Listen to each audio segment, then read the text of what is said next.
Welcome to the Fans Ed Sports Show, hosted by 216 Mike and EG Laflare. Also produced by Walt K Disney.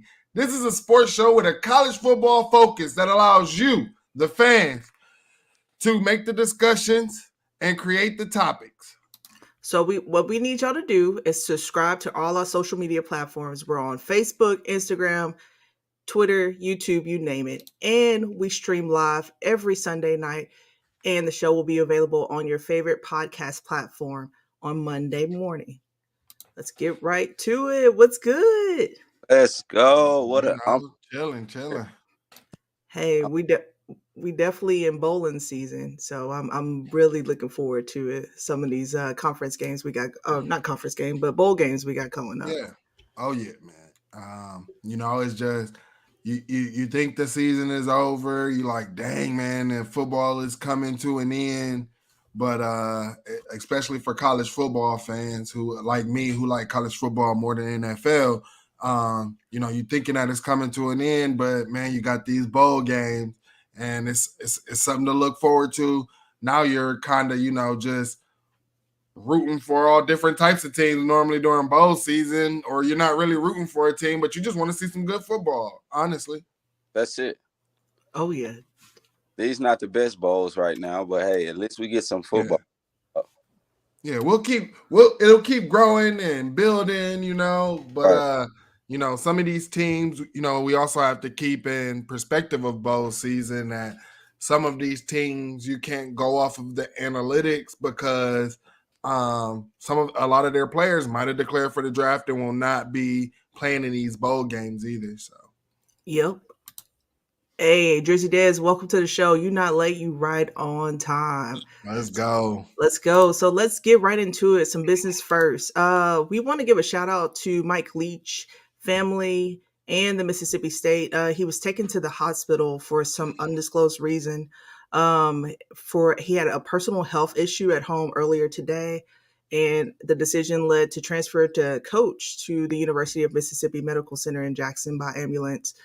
So right now, the defensive coordinator, Arnett, will be in charge of the MSU football team until Coach Leach returns, and then practice for I think they're in the ReliQuest Bowl. The game and recruiting operations will continue under him until Mike Leach returns. So I definitely want to say prayers up to them and the school. For sure, man. Definitely, you never want to see a coach or anybody, have to deal with these, issues. But hopefully the coach can step in and the players, can rally around this and just prayers to the whole Mississippi State community.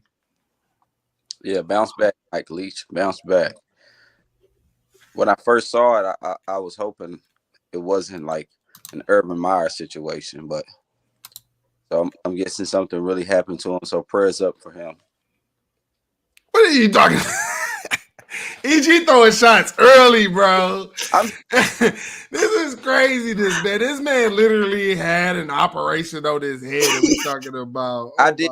This man literally went to the hospital, man. When I first saw the notification, I didn't read up on it. I was like, oh, what is going on? I'm talking about Urban Meyer. Urban Meyer actually went to the hospital, actually had an operation done, bro. Like, dude got his head cut open, bro. What are we talking about? Hey, look, he did that 3 times. When his NFL team was sorry, he did it at Ohio. What happened with the NFL? I don't remember nothing. He had a medical condition when he was the Jaguars coach, and he just left the team for a little while. So he said some type of medical thing, but no one knew what that one was or what it was about. We just know the team was sorry at the moment, and he just kind of left. No, he's been having some I think cyst on his brain and stuff. So I know that has been a common issue, and they said something about it happens from him being stressed. That's why I was always like, I didn't, understand him going back to coaching. But hey, it's always about if he can get his health under control. Oh, yeah. It's all about the health and taking care of yourself. Drizzy Dad says EG involving Urban Meyer into this. I was just craziness, man. Taking shots. Man. We just started the show. We just started the show. Bayless. I don't know. Speaking of shots, Caleb Williams takes home the 2022 Heisman winner. We had the top 4 finalists. Williams was number 1. Max came in second. Stroud came in third, and Bennett came in fourth. He did basically Saturday night. Last night he did like he did on the field this year. He left no doubt that the Heisman was his. And I want to say he received 544 first place votes in this. Yep. So he easily beat out the rest of the guys. And one comment or one part of his speech that I definitely love, he said, "I may be standing up here today, but y'all get to go to the college football playoffs." So hey, he said, Which "You is guess you real, can't win it man. all, you know, Mike." Yeah, I mean, which is real, man. I mean, it's a good award, but as a competitor, you don't ever want your season to be over. So, I mean, shout out to Caleb Williams. I think we all agree like he was probably gonna win it. I was shocked that Max Duggan came in second. That Above was very very shocking to me. But I take nothing away from these guys. They were the top 4 guys there for a reason, so they all deserve some credit. But what I took, because we all know about what happened last Heisman ceremony, where a former Heisman winner wanted to take away from the moment. But my man CJ said, "Man, I'm not going to even dignify this dude." Walked right past Desmond Howard, didn't shake, shook 2 guys' hands. As soon as it was Desmond Howard, he said, "No, I'm good. I ain't shaking no hand." And RG3 just started busting out laughing as soon as he saw it, bro. Like, it was hilarious, man. Yo, yeah, I agree, man. You know what was also shocking is that CJ Stroud only finished 1 vote ahead of Stetson Bennett. And that was pretty shocking for me. Max Duggan coming in second was also shocking. And just a race that we couldn't predict. And I thought for sure Stroud would finish second, and just from the numbers. But hey, shout out Max Duggan. That guy is a gamer. He is a gamer. And shout out for Stetson for finishing higher than expected. Drizzy Did says CJ Stroud would have won if Ryan Day didn't coach like a baby. Hey, I can agree with that. I can agree because we have definitely been critical of Ryan Day's play calling. Oh yeah, definitely. And then also I would just want to give a Tennessee shout out to Hendon Hooker, who walked away as a fan favorite and also in 5th place. Give a little shout out to him. GBO, go Vols. And let's get into some transfer portal chaos. I feel like we really should be talking about who did enter into the transfer portal at this point. I feel like it's easier to break that down to figure out who is in. But just to name a few, Hudson Card, DJ from Clemson, the quarterback, and then JoJo from Bama, wide receiver. Who's on y'all's radar? EG, who you got? Man, we're my team personally, man, we're not doing a good job at targeting guys right now. I think the offers are starting to go out, but we have to get our defensive coordinator pick first. We're looking for that. Then we'll start targeting more guys. But like I say, the transfer portal is loaded. We just have to do a good job at picking out the talented guys. I saw one of our targets, Theo Weiss, committed to Missouri today, who was a former Oklahoma wide receiver. We committed to Missouri today. We got one guy, I'm pretty sure he's going to commit. We also brought in Jacoby Criswell, who's a former Arkansas high school football player, went to North Carolina, came and committed. I think he committed yesterday. And we have a guy from Texas A&M Commerce. So it's not a lot of excitement right now when it comes to who we're picking and the things. But I think it's a lot of talent out there, and our coach needs to get on it, man. Send out some offers. I think our offers will start to come once we choose a defensive coordinator. Hoping to see that happen this week. Go Hogs, baby. Drizzy Dead said, "Who wants to come to Arkansas? It's nothing interesting over there." I mean, if you look at it, we're a transfer destination for some pretty good guys. I mean, we did produce possibly a first round draft pick in Drew Sanders.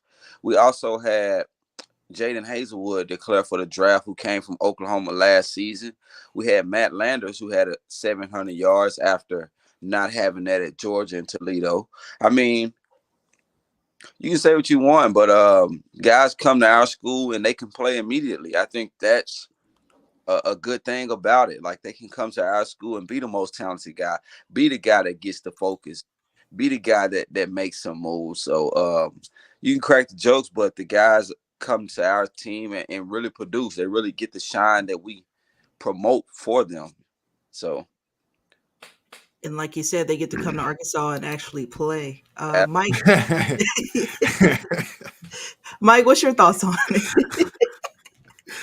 Well, because mostly I don't really start paying attention to the transfer portal until like my team season is over with, and then I do know my team needs to get some guys out of the portal as well. But I'm going to take the different stance on the transfer portal in this topic just because I'm a little bit concerned about it. Because everybody can enter this portal, jumps into this portal, but not everybody gets a new home. And here's the sad part. Because you have entered the portal, sometimes, or actually majority of the times, you don't even have a home where you were just at. Because they done brought, you entered the portal, time for us to find your replacement. So I think that obviously I'm glad that it works out for a lot of guys. Like, this works out for a lot of guys. Talk about guys like Michael Penix, it worked out for. Talk about guys like who else it worked? Caleb Williams, it works out for, just all of these guys ends up working out for. But I'm just thinking about the guys that it don't work out for, right? I'm glad that these guys have that option, but I think that their camp, people around them and themselves need to understand the transfer portal a whole lot better, because honestly, I think the big name players that end up going into the portal, I think that they already know where they're going. Yeah. And some of these guys that are entering into the portal or whatever that aren't the big name guys, they have no idea. They're hoping that they get a call. It's like, let me put my name in the portal and hope I get a call. That's not a smart move at all. Yeah, it's not. If you don't have much film. Like, a lot of our Arkansas Razorback guys never touch the field. So when I imagine those guys jumping in the portal, I imagine they're going down a step, because a lot of those guys don't have film at the SEC level. So why would another SEC school or another Power 5 school take a chance on you if you couldn't do it there? And another interesting thing, man, I want to know just about, where is DJ going? Is he going back to California to play, or that right there is a very interesting situation. I don't know if he can get under someone who could coach quarterbacks a little more and he can be better, but it's interesting to see what DJ from Clemson is going to do. So I'll say this about DJ. The thing about DJ's decision, I think that he's going to take the most time on his decision than anybody. He's not just going to hop on anything. Like, at Clemson, I feel like he didn't get the QB development that he needed. He didn't get an offensive coordinator that he needed or anything, right? I mean, we literally seen how is your best year, your freshman year? No, Jersey Des. I appreciate you, bro, but we ain't about to do that now. But another thing is with this transfer portal is it takes away from high school kids too, because one thing that I remember Deion saying when he was at Jackson State is why, I'm selectful on the high school kids I get because I can get someone else who's been developed, right? So that's another interesting thing is how I want to see the numbers. Like, we've seen the numbers at the transfer portal and not working out, but I want to see how many scholarships has this now taken away from a lot of high school players as well, So, I mean, this honestly is all interesting. I think it all is going to have to be worked out. I think the NCAA needs to be more hands-on than hands-off. But I honestly feel like the NCAA is sitting here like, hey, this is what you guys wanted. I'm going to give it to you. And I'm going to sit back and just laugh while you guys complain about how it all going wrong because you rushed it. But I do want to say you guys asked originally what's the most interesting thing about the transfer portal, and what I'm most interested to see is what does Deion do? Because as he said, I'm coming, and I'm bringing my own luggage. If you need to enter into the portal, go ahead, enter into the portal now. But I'm coming. My comment on Drizzy Dez, Deion Sanders is looking for players. He has his quarterback. He came in a meeting and announced that with authority that he has his quarterback, which I felt was somewhat kind of disrespectful. No wonder their quarterback jumped right in the portal from Colorado, but it was crazy to just, it's okay to come in and say, well, I'm bringing a quarterback and he's going to compete for the starting job. But the guy said the quarterback is coming. Like, the guy has it sold up. But, Deion is doing it the way he wanted to do. What would you appreciate? Would you appreciate a coach coddling you, just bringing you along? Hey, we just, he's really for depth, but we're going to call it a QB competition, right? Like, would you want a coach? Because to be honest, Deion being upfront about that saves that kid's eligibility. Now he's not able to be. Now he can go somewhere where he's actually wanted and will have a chance, right? So that helps that kid's future out way more because now he knows I don't have a chance to compete. And they were also 1-11. So yeah, I mean, if you think, here's the thing, man, these coaches watch the film of the team that they're coming to.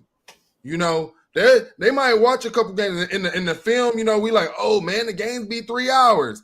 They're not watching that film. There's a whole film of the whole game broken down. They can be able to watch, right? And Deion has access to that film. It's called coach's film. So, I mean, I'm very interested. I know that there was a stat talking about how many players. Actually, let me see, because I think I might have screenshotted this. There were a certain amount of players that have entered. Here it is. Nope. Some no, that's not the screenshot. But anyways, players have reached out to Deion. Recruits have reached out to Deion. Like, man, shout out to Deion, bro, because I think he's about to do some amazing things. And I honestly hope that even years down the road, Florida State does not get Deion, because I don't believe that they deserve Deion. Period. Dot. It might be where he want to be, his home, but I don't think that they deserve him. Interesting. Drizzy Des says, I'm sorry, Deion's son sucks. I don't agree with that. Wow. Daniel Jones. I don't agree with that. Wow. I don't know if I can support that one, man. I don't know.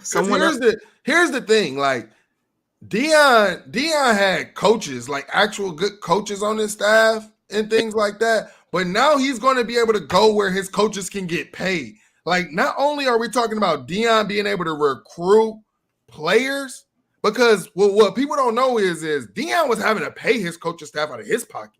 Yeah. Now he doesn't have to do that, and his coaches can get paid. Like I said, Deion cannot just recruit players, but he can recruit coaches. And I think he's going to recruit the elite of the elite coaches. And he hired Kent State's head coach as a coordinator, which is a great start when you take a head coach and make him a coordinator. I think that's a great start. He's going to be on the offensive side. He's going to be an offensive coordinator. And Deion's son, I mean, he had nearly 3,400 yards passing, 36 touchdowns to only 6 interceptions. I think that's possibly could be a great quarterback. He's 6'2", 215. He also runs the ball at important times of the game. He's not necessarily just a guy who's going to rush for 100 yards, but he runs the ball at important times of the game and make those plays. I think he has a chance to be a decent quarterback. I was questioning myself the 2 times I saw him playing. I was asking myself, I was like, man, could this guy play Division I? This is before Deion even got the job. I was like, I wonder how this guy would look Division I, because that game I saw him, he looked like he could play in the NFL possibly. He looks like a Jalen Hurts type of guy, and he's just a little slimmer than Jalen Hurts. But hey, I think I was thinking that when I was watching him play, man. I was wondering if he could. They said they think his son will struggle early, and Deion might have a little struggle as well at Colorado, but he's going to get some success there. So I absolutely expect struggle. I absolutely expect a 6-win season this first season starting out. But hey, they were 1-11. Anything would be improvement. I also expect guys to be coming there. He might have a lot of talent to work with. Hey, 6 wins wouldn't be a bad year. Get bowl eligible first year. That'll be great for Deion. Yep, I definitely think that's a goal for him coming in. Man, but here's the thing about like the transfer portal, right? Like USC, right? They were 4-8 Before Caleb Williams, right? before Caleb Williams and Lincoln Riley got there. Absolutely. So, I mean, the only thing is I think that the only thing that I think Deion really should focus on, like you can have the skill players and things, but if Deion get those trenches right and actually get some trench players from the portal, I think they can have success. If he allows his son to be able to get back there, because one thing I'm not worried about with Colorado, they're going to get the skill players. Right. They're going to do that. Now, well, like Oregon, first game, everybody counted them out because of how they got whooped by UGA, but they were a team who did not know their identity, So we're going to have to see, does Deion, like, are they going to know their identity? Are they going to know what team that they're going to be? But, I mean, to sit there and just say, hey, I don't know, I think they're going to struggle. I mean, I can't sit there and say that. My only thing with Deion and going to Colorado is the fact that he's never faced any adversity. He's never had to struggle at Jackson State. He didn't lose a game this year. Like, I don't know how he responds to a struggle or how he adjusts throughout a game through struggling and starting a new program is a struggle. Right. Building a new culture is a struggle. Right. So I how he's going to adjust to that. That's my only question there. Like, how do you respond after a loss? How do you respond at halftime when the team is running down your throat or you can't get nothing going on offense? How do you respond? Because he's used to everything being successful at Jackson State.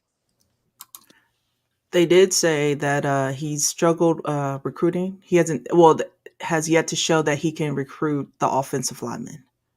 So he said, I think where Colorado and Deion will struggle is often. Yeah, that's what I was talking about, the trenches. I think that I don't think that he'll struggle getting guys there. I mean, because if you look, one thing you can find a 5-star at, you can find a 5-star on the O-line at Wisconsin, at Iowa. Like if Deion, he's not going to have no issues, bro. Like, now Deion gets to go in those rooms, and you think that they might not want to play for Deion other than over Wisconsin or Iowa. I mean, you're a 5-star offensive lineman at Iowa, but your offense isn't doing anything. But I know if I go to Colorado, I'm going to be part of a winning culture. I know that our offense is going to be able to do something. I might be able to be up front for an awards. And then also the thing about what, like, people sit here and say like he might struggle in recruiting these areas is with Deion, even at HBCUs, what did he do? He brought more NFL focus to his team. Yep. Same thing at Colorado. Them NFL scouts, his NFL friends are all going to be at Colorado. Absolutely. So why at any position, why not go to Colorado? Why? They said his skill position players will do great. Yeah, I think all positions will do great. You just got to give them a couple years, man. You're building a whole new program, bringing a whole new culture, whole new staff. And we're not just talking about like, people think like when you bring in a whole new coaching staff and things like that, it's not just like the coaches. You're bringing a whole new staff. That means from recruiting directors on down. Like, there's a whole program that's about to have to switch up, right? A whole program that's going to have to switch up. And so also Colorado students, be waiting on y'all tuition increase, because them ticket sales. Oh, the ticket sales aren't going to increase.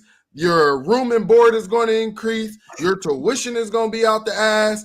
All of that. Just get ready because it's coming. It's It's coming. We'll talk a little bit more about Deion Sanders when we go bowling. College football bowl game season has officially started, and we're coming up. We got a couple of games that we're going to highlight this week. First up, we got this Wasabi Fenway Bowl. Cincinnati takes on Louisville Saturday at 11 a.m. Kickoff on ABC. This will be in Boston. I'm not sure if you guys know, but Scott Satterfield was the head coach at Louisville, but he will leave to become Cincinnati's head coach. So he will not be at this game. Deion Branch will be the coach for this game. Louisville, they ended their season with a 7-5 record after a 2-3 start to the year. And they turned the year around and won 4 straight games for the first time under Satterfield.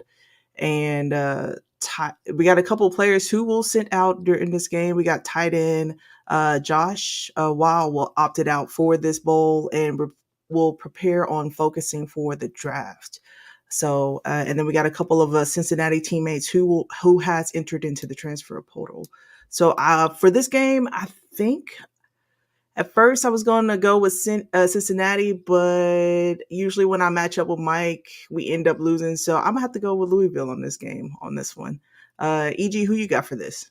I'm gonna go Cincinnati. As a team that's faced Cincinnati, I know that their key players are fairly young, and they did lose a lot to the NFL this season. But I saw when they played the Arkansas Razorbacks, they have some young up and coming guys that they can play. And Cincinnati is well coached, even though I think they lost Luke Fickell to Nebraska, right?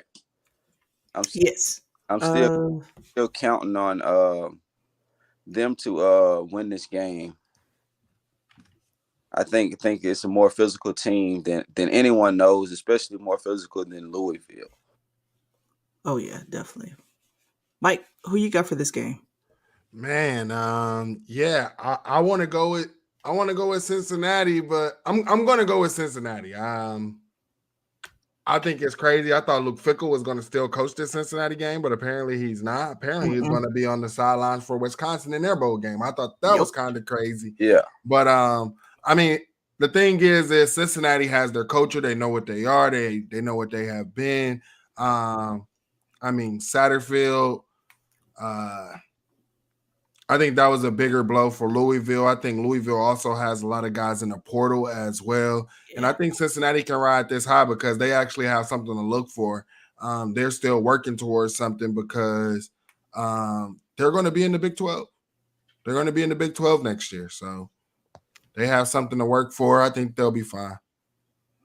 Yeah, I definitely agree with you on that. But when we usually all go the same, something happens. So it's upset season here in college football. Yeah. What EG? You said Louisville? I said Cincinnati. He said Cincinnati, so that's why I had to go Louisville on that. This won't be the first time that the Bearcats and the Cardinals meet. They actually had a rivalry game going back and forth for a couple of years there. We had a comment. There are some very stupid bowl game names. Wasabi Fenway Bowl. What will be next? Barbecue Chicken Bowl in the future. Avoid being in those bowls. That's embarrassing. There's a SRS Distribution Bowl. Yep. We're in the Liberty Bowl. How embarrassing. Y'all been there before though. Yeah. Get back. We've also wasn't a shot. We've also been in the New Year's Six Bowl before.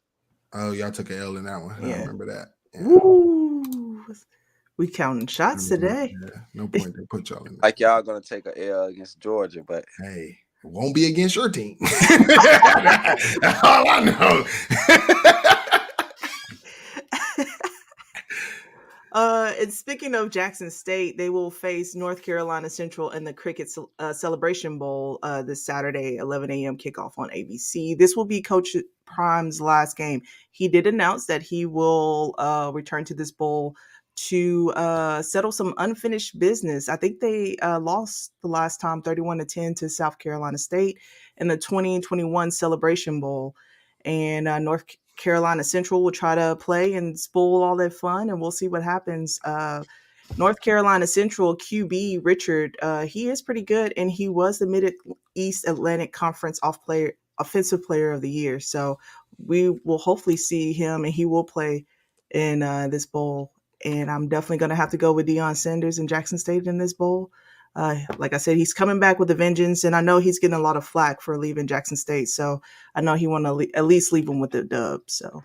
Man, Jackson State about to go off in this game. Them boys is playing like Deion, take me with you. So if they want to go with Deion, they better play with their hair on fire, bro. Because I bet you here and there. You want to come with me, Colorado? Show me. Show me. So I mean, we about to see, man.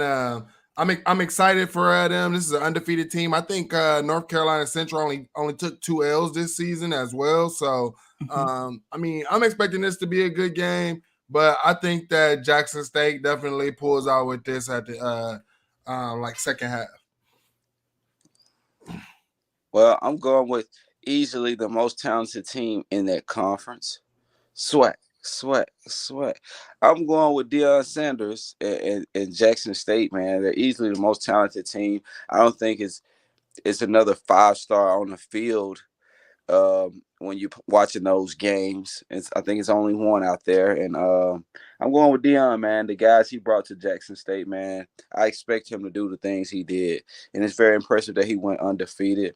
And it's only right to top it off with a championship. Get your championship and get those guys to a better Division I program. And we did miss a Jackson State comment earlier when we were talking about Deion Sanders. Someone said it's easy to recruit at Jackson State when you're Deion Sanders and everybody wants to play for you and change the culture. It's a big difference once you go to the FCS football than D1 football, where a whole bunch of these coaches get you to the NFL and are really good coaches. Yeah, I mean, Deion's going to have to coach, man. He's going to have to finally coach. Jackson State, I mean, he was just the most talented team on the field every single week. He's going to have to coach now. He's going to have to think. That goes back into that little thing I was talking about, the adversity he hasn't faced. I think he'll face some and he'll have to coach. I don't know how good of a coach Deion is just yet, but I know he's building a great staff. He'll have great recruits coming there. So I think it'll work. I mean, I'm just going to fall back on what I said earlier, man. The thing is not only can Deion recruit the players, he can recruit the coaches. I understand that you're saying that, they want to go to great coaches, but if you think that Deion's not going to get great coaches, you're crazy. The fact that he put a head coach on his staff shows that he's not having an ego. You're taking a big risk from someone who is running their own program, right? And then you're putting them on staff. You're taking a huge risk doing that. And I think that it was the smart move. I remember Ryan Day, when he formed his staff, he had guys who were head coaches before, like Kevin Wilson. He kept him on staff when he took over. And those guys help you. Those are the guys when you have those questions about the things and the concerns that you're talking about, you can lean on them. So we know he already has that taken care of, because that's his support staff. That's his mentor right there, right? So that's already taken care of. I mean, I don't understand like what we are talking about. Like, I think that now, because if you think that Deion wasn't talking to 4 or 5 stars at Jackson State, like he was, right? The only thing is how we're talking about. Like he didn't solidify that because, like I said, Deion was paying coaches out his pocket. Now, like I did say, they were good coaches, but obviously they weren't those coaches who have the background of sending guys to the league and develop and being developmental. But Deion can now get those coaches and those support guys. And like I said, the NFL is going to be around that program every day. Tell me they're not. You already had some NFL scouts always at Jackson State practice. You're telling me that they're not going to be at a D1 program now? That makes no sense to me. So I can't agree. It looks like they're saying he's going to have a lot of competition, is what it's saying. Then why, if he's going to have a lot of competition, why are kids on current rosters, reaching out to Deion? Why are guys in the portal reaching out to Deion? And I'm not talking about low-rated guys. I'm talking about top guys. How is he going to have? You're talking about it's Deion freaking Sanders, bruh. It's prime.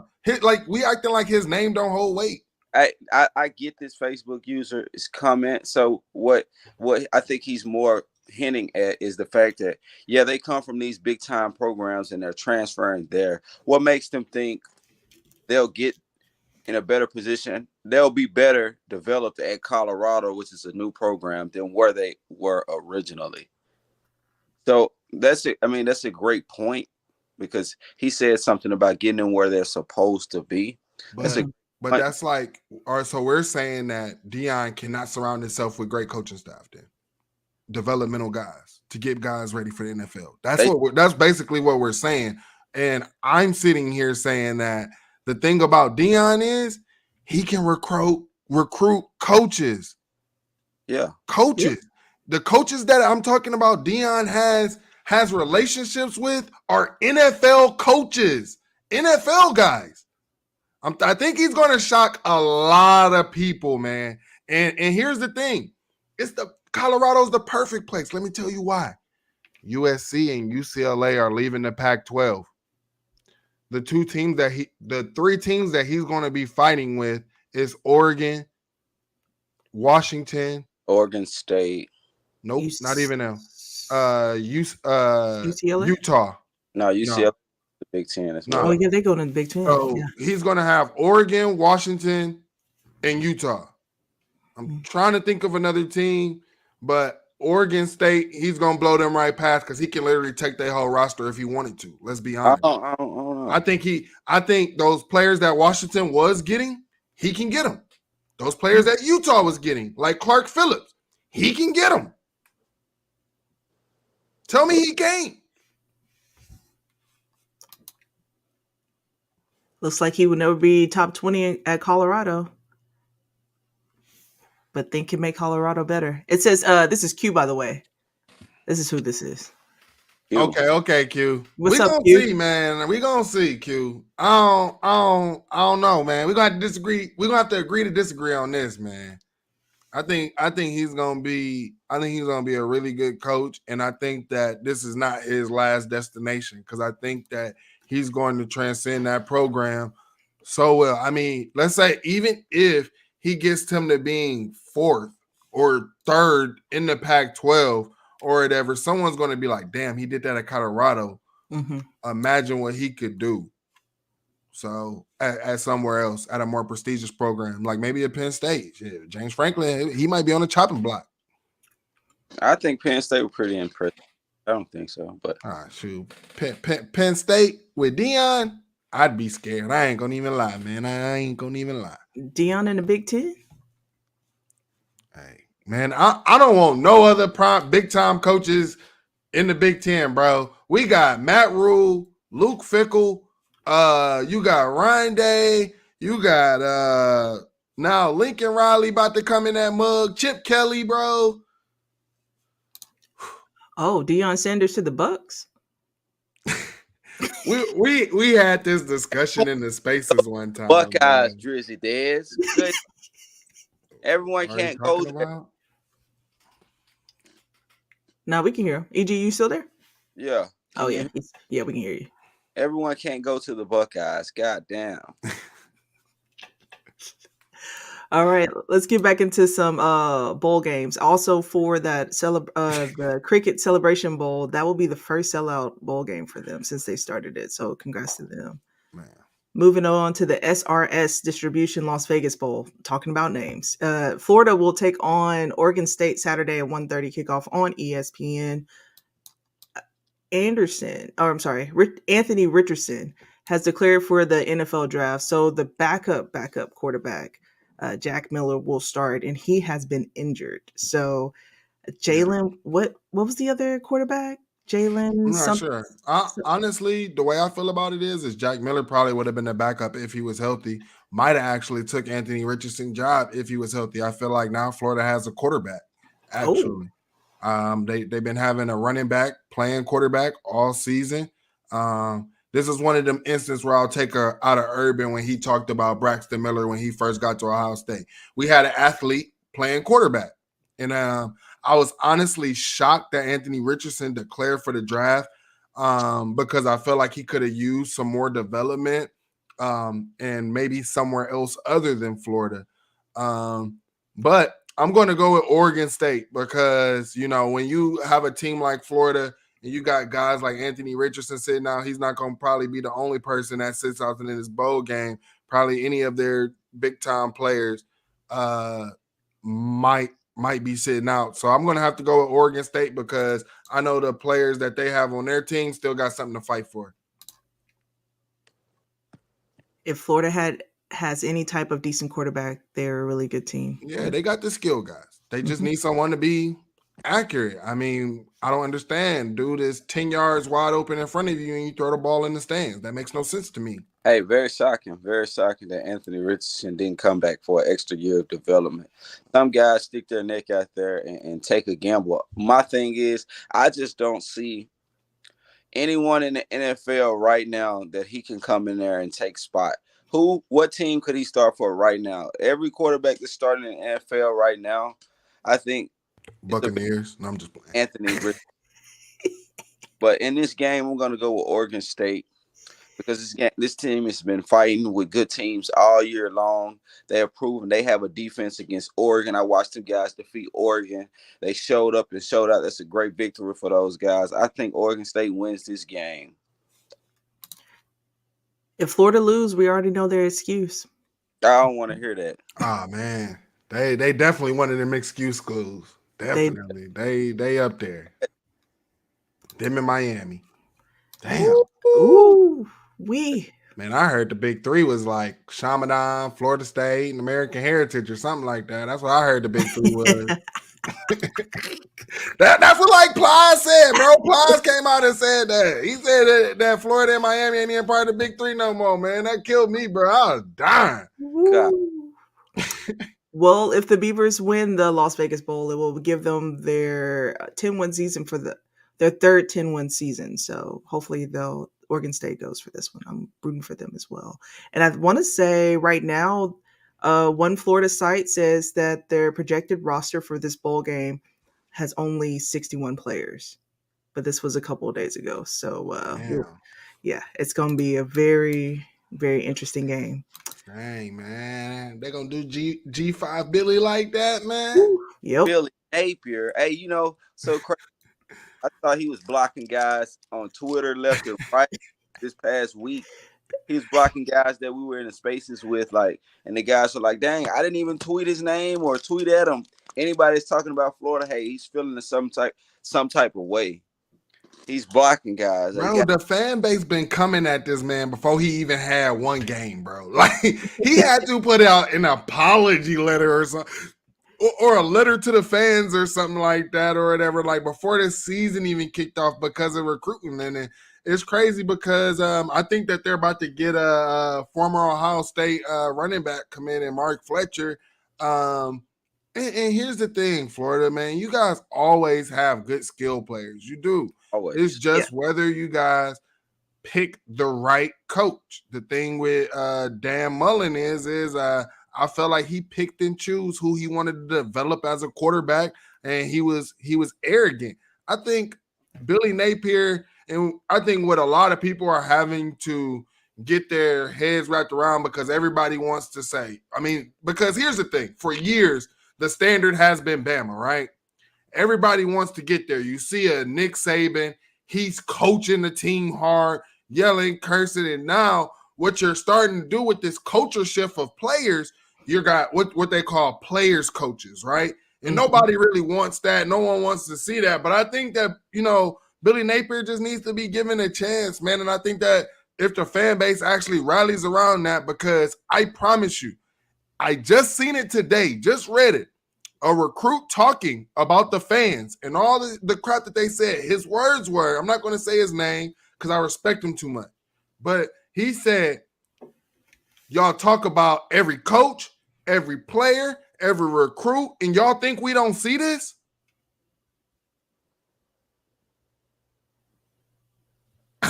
So If they see, think about this as a fan. If I'm seeing y'all just continually blasting your whole program and everything, and they're freaking above 500 or whatever it is. I mean, the program that he was talking about is a top program. Talking about that fan base. But it's like if you're doing that, like I want to go somewhere where I'm loved no matter what. Hey, you tried your hardest. Some things fell through. It happens. And I understand, like, you can be critical of the team, but sometimes the way these people be coming at recruits, these players and these coaches, it's honestly ridiculous, bro. Like, I said I've been critical of Ryan Day's coaching, but some of our fan base have been a little too critical. Yeah, I mean, one thing I will say about Ohio State, you guys do a good job at praising y'all players. But nah, you ain't seen the other side of the fan. Bro, they're the reason why J-Mo came out and was like denouncing freaking Ohio State for a minute, bro. When I see Florida and Miami, those same guys that build them up are bashing them, or they're beating each other up in spaces. They're getting blocked by Billy Napier. They're just talking crazy. I understand passion, but hey, but I think it takes a little delusion to be a part of a fan base. You have to stay delusional for a little while. Hey, if that's cute, he hilarious, bro. Go out there, put Spurrier out there as a coach. Hey, no, that's because Spurrier sit up there. He don't care what you gonna say. Like you want to talk that? He gonna talk that stuff back with you though. Look. And moving on to our last bowl game, we got the New Mexico Bowl. We got SMU versus BYU Saturday, 6:30 kickoff on ABC. I know we got some BYU fans out there, and I'm gonna have to go with BYU due to the defense on that. So I feel like they're gonna come through, and it's just the Cougars. They haven't been perfect, but they've kept their opponents to 28 or fewer points over the last 3 games, and they're 5-1 in the last 6 games against AAC programs, whereas SMU has dropped 6 straight to independent FBS schools. So I'm definitely gonna have to go with BYU on this one. Mike, who you got? Yeah, man, I was going over these couple games, and I'm like I'm comparing the quarterbacks, and I'm like, man, this quarterback got less attempts, but got more like stats than them. Oh, the running back got less carries, but got over 100-something yards more than this guy. And I mean, it's just like what BYU, like they know what their culture is, they know what their identity is. SMU, like you said, I don't think that here's the thing, it just is mind-boggling because SMU has all the talent. If we want to talk about who has the more talent, we're going to say that goes to SMU, hands down, right? But when we're talking about BYU, it's like that one team that, you go and you playing basketball, right? You go to the gym and you like, dang, man, they good. They using all the fundamentals. You can tell like they done played together. They fundamental basketball. And that's just how BYU is. They hardly don't make mistakes. They've played some of the biggest teams that they've went up against, like Power 5 teams on their schedule. They've went toe-to-toe with them. Some of the teams only beating them by 3 points. So, I mean, I got to go with BYU in this. EG, who you got for this game?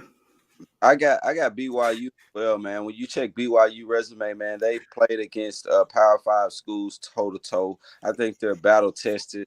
They're physical enough to play real football. And every time you watched SMU, like it was one of those times when you just watching football just because it's football. And you see SMU on, man, they didn't win any game against those Power 5 schools that they played, or just any team that was a bigger program. And they didn't win any games. And like Mike said, they are talented. I did also see them score like 70-some points in a football game, but they also gave up 66 that game. So it's just they're not physical. It's just they have some talent. They just don't have the physical capability to play with a good team. I mean, one team I did see them play toe-to-toe was TCU early in the season, but after that, man, they didn't win a game against anyone who was worth anything this season. Everyone they beat was like a Navy team or a team of a group of 5 school. It's just I feel like BYU is more battle tested when it comes to playing people. I got BYU. Gotcha. Drizzy Des says Christian school bowl game. I'm supporting SMU. Can't trust that Mormon school. So Not Mormon schools. Hey man, I not support too the much. Mormons, man. Hey. I support them, man. I can't hate on them, man. Hey, nope, not at all. Enjoy your life, man. Don't discriminate here. Hey man, shoot, let me get a JetBlue contract, man. Zach Wilson dad, bro. Hey, they got money over there. Hey, and then make sure y'all keep tuning in with us weekly. We're going to be coming at y'all with different bowl games. And other than that, I just want to make sure y'all follow us on all social media platforms. Again, we're going to be breaking down each segment. Make sure you like, share, subscribe. And if you happen to miss parts of tonight's podcast, make sure you can tune in tomorrow morning on your favorite podcast platforms to watch the replay. And with that, you guys got anything else? Man, just ready to see some more games. That's going to be happening, and obviously got some more breakdowns. You got I'm ready for the CFP, man. That's my thing. I'm ready for the CFP. I'm just ready, man. I'm hoping that my 2014 vibes I'm getting is right. I'm really hoping that. But this shut up or put up, man. Some teams, right now all they can do, some fans, all they can do is hop on a bandwagon, man. Oh, don't hop on my bandwagon though, man. Y'all go, you know how y'all do. Ohio State bandwagon. No, I don't want nobody to hop on the Ohio State bandwagon. Nobody isn't because nobody feel like y'all are gonna win. That's fine, man. That's fine. I want all the hate. Just send it all my way, man. I got put it out there in the atmosphere. 100 yards against Georgia, 1 or no touchdown.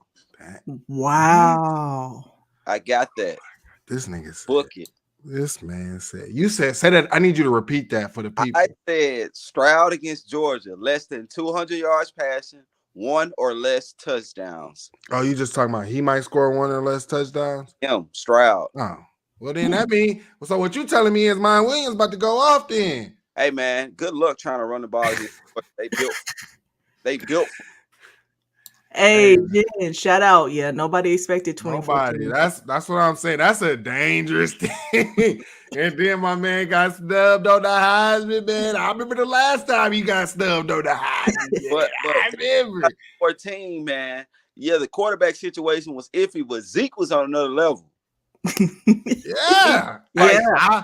I don't know if you remember how my man Chip Trainum, the running back, was running the first half of that game until for some reason they started running to the outside. But I mean, I don't know, man. I'm interested. I'm excited for this game. I'm glad that everybody is counting us out. I appreciate the hate. I appreciate it. I want it to be filled in the atmosphere. Tweet at my players. Tweet at the coaches. Please do it. I love it.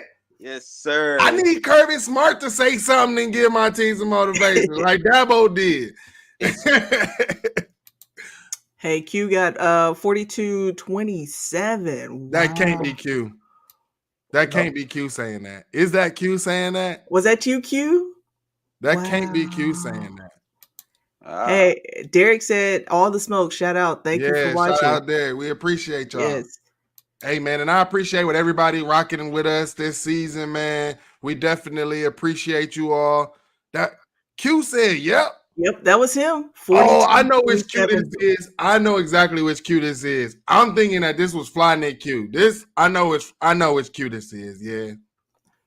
42-27. So we'll definitely see. Again, we'll be doing some breakdowns when we get closer to the playoff time. So make sure y'all stick with us. And like Mike said, thank you for sticking with us this whole season. We couldn't have done it without y'all. For sure. Yeah. Anything else? I think with that, we are out. We're out.